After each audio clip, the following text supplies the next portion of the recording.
Welcome to our channel. Today we how to register with Vimeo to host LinkedIn videos, beginner guide step by step clearly. Visit the Vimeo website at www.vimeo.com. Click on the join button located at the top right corner of the homepage. Choose your membership type based on your needs. You can select the free version or one of the paid plans for additional features. Fill in your email address and create a secure password. Click on Join to initiate your registration. Next, confirm your email address by checking your inbox for a verification email. Open the email and click on the link provided to verify your account. After verification, log into your Vimeo account using your email and password.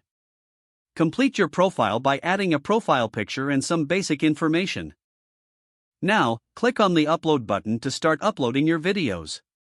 Select the video files you want to upload from your device.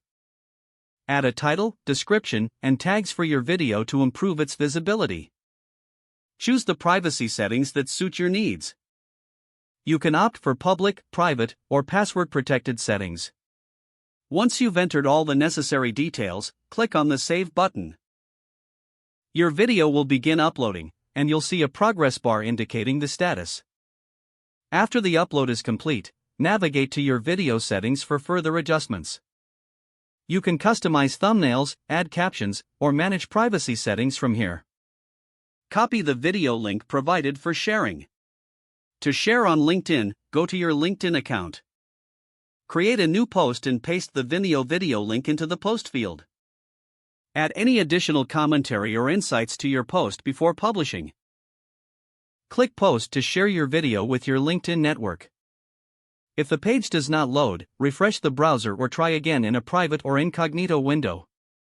Make sure you are using the correct email address, then retype it carefully to avoid small typos. If your password is not accepted, use the reset option and create a new strong password you can remember.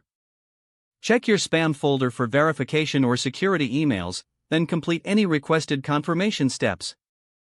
Don't forget to like this video and subscribe to our channel for more step-by-step tech guides.